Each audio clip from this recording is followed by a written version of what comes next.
Episode 6 of Amazon's Rings of Power series has given us our first large-scale battle, and it was honestly kind of disappointing, as it ended up feeling mostly like an inferior version of the Battle of Helm Deep from the Two Towers, with none of the emotional investment or payoff that made that battle so memorable. While I was concerned that this episode would feel too similar to the Battle of Helm Deep, I was pleasantly surprised when they decided to change the setting of this battle at the start of the episode. While in the last episode it seemed like the townsfolk were preparing to defend the fort from the invading orcs, that isn't how this battle plays out. Instead, the fort is used as a trap for the orcs, and once a large force of the orcs are within the fort, Arondir cuts the supports of the watchtower and it crumbles onto the approaching orc army, devastating their forces and allowing the villagers time to flee. This manages to buy them an extra day as they retreat to the village and prepare to fortify it for the coming night. From here, however, the episode plays out almost exactly like the Battle of Helm's Deep, except set in a village instead of a castle. While the townsfolk successfully manage to fend off the first wave of attackers, they soon discover that this first wave consisted of mostly expendable units, as when they remove the helmets from the dead soldiers, they find only the faces of their comrades who had defected to the orcs, as the main force of orcs had used this first expendable unit as bait to set off all of the traps that the villagers had set up, while they managed to surround the village and pick off any of the surviving villagers from the darkness.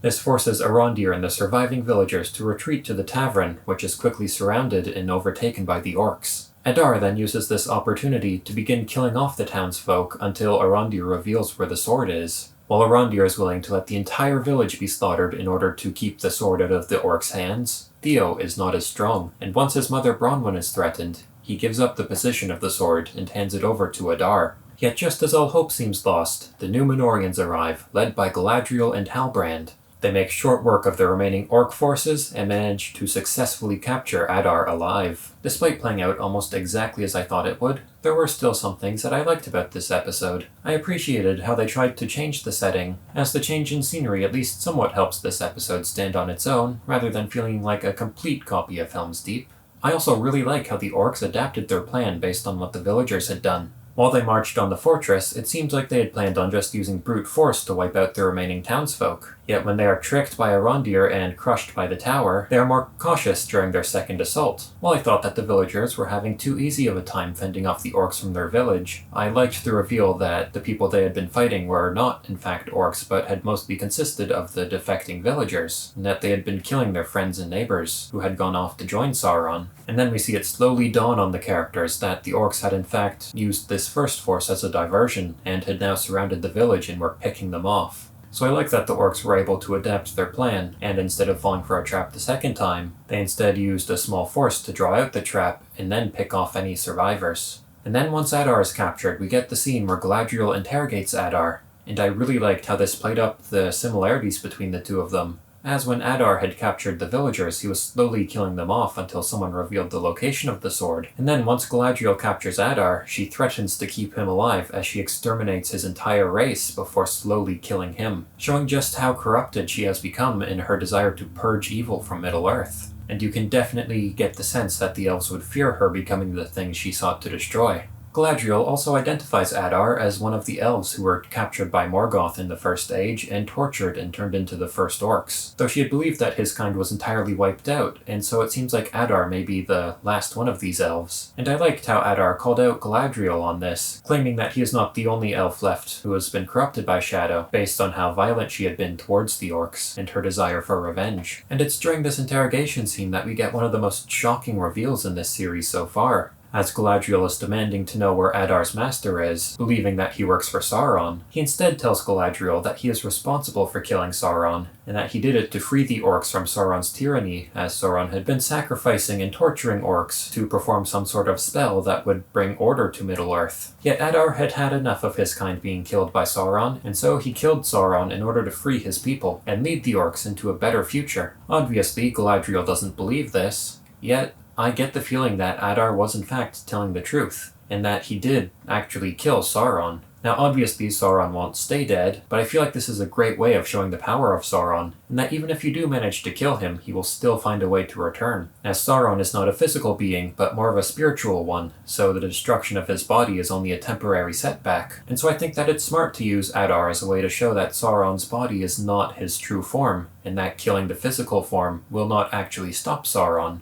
But now we get to the things that didn't really work for me this episode. Perhaps the biggest failing of this episode was the complete lack of stakes here. In this group of villagers, there are only 3 that we really have gotten to know over the course of this series, that being Arondir, Bronwyn, and her son Theo, and because of this, I never really got the sense that any of them were really in any danger. Add on to that the fact that, at least to me, these characters haven't been that likable, and what we're left with is a fairly hollow battle sequence where I just didn't really care what was going on. I never felt like Arondir or Bronwyn were actually going to be killed off, and while the show does everything in its power to try and make you think they are, it falls into the obvious cliches of having the characters get saved at the last moment. We had Arondir get into a fistfight with an orc that he was clearly ill-equipped to handle, and while it's clear they wanted you to think that Arondir could die in this moment, I was just sitting there waiting for Bronwyn to show up and stab this orc in the back, which is exactly what ended up happening. And then once the characters are retreating to the tavern, once the orcs spring their ambush, Bronwyn is shot through the shoulder with an arrow, and begins to lose a lot of blood. The only way to save her was to cauterize the wound, and yet after her wounds are cauterized, they play it off as if she had succumbed to her wounds, though I was honestly just sitting there, waiting for the reveal that she would suddenly draw breath and in fact not have died, which again is exactly what happened. After they make you think she's dead, she draws breath and is revealed to be alive. As for the remaining townfolk, they were never really developed as characters, so watching them get killed off by the orcs lacked any sort of impact. Another thing that I feel this episode really failed at were Adar's motivations. They try to make it seem like he has honorable motivations in that he is trying to save the orcs from slavery. Adar explains to Galadriel how every orc is an individual in that they each have their own names and desires that separate them from one another, just as every other life form does. He explains that all he wants is to see his people free and no longer have to suffer the slavery and tyranny brought upon them by the world. And while these would be interesting motivations for a villain to have, I didn't feel like they landed,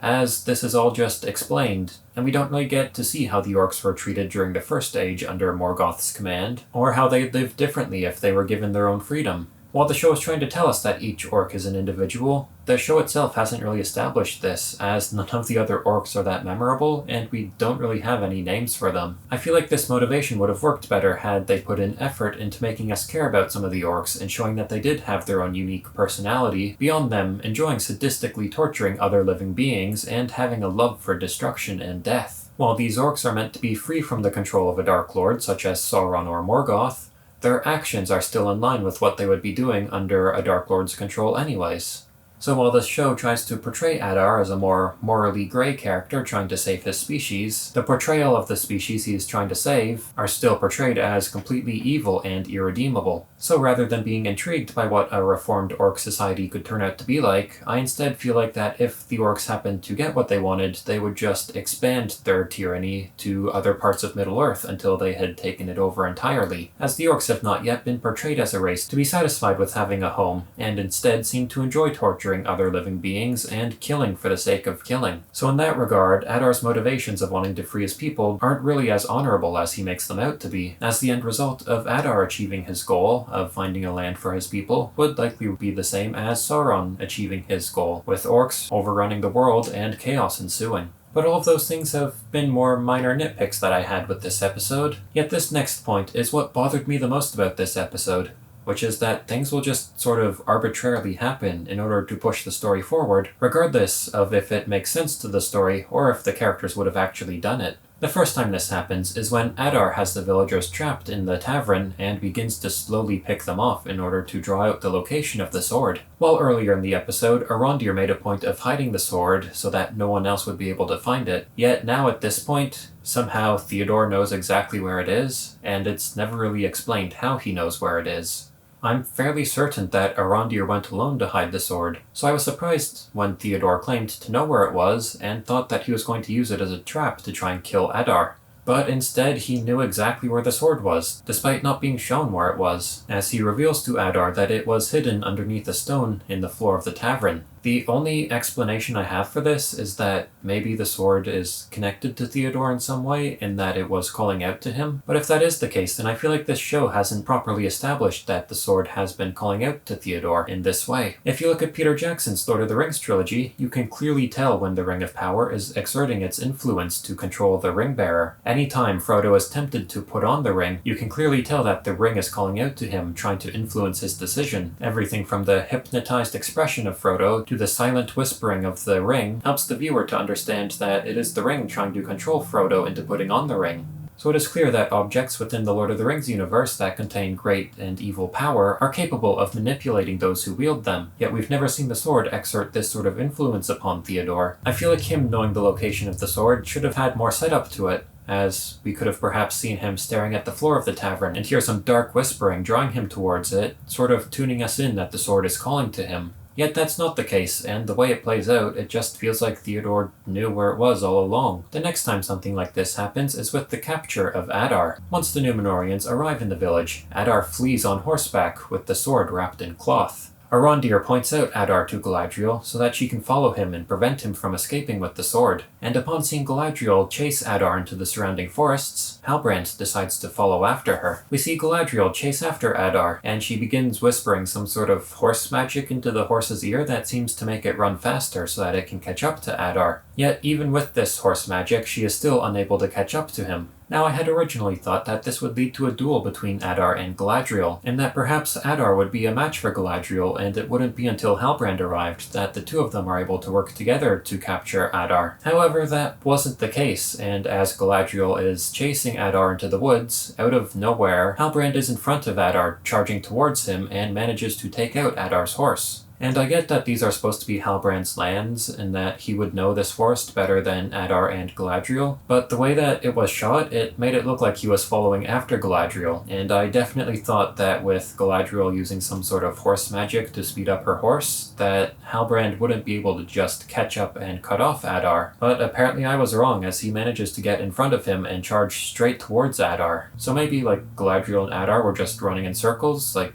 I'm not sure how Halbrand would have managed to actually catch up with them, as we never see Halbrand diverge from the path that Galadriel took, yet when he begins chase he is following after Galadriel, and the next time we see him he is charging towards Adar, having managed to get in front of both Galadriel and Adar. And then after that we get the part that infuriated me the most in this episode. Shortly before Adar fled the battlefield, we see him talking to the old man who had inspired the villagers to defect to Sauron, and Adar tells him that he has a special task for him. Now I had assumed that this meant that Adar had given the old man the sword and had sent him to go unlock whatever it is the sword unlocked, and that Adar was fleeing with a decoy, as we only see Adar carrying the cloth that the sword was wrapped in. And right before Galadriel chased after Adar, Arondir told Galadriel not to let him escape with the object he was carrying. Now based on what we know about Galadriel, I feel like the first thing she would have done upon capturing Adar would be to unwrap this object he was carrying and see what it was. And this would obviously reveal that Adar had been running away with the decoy object.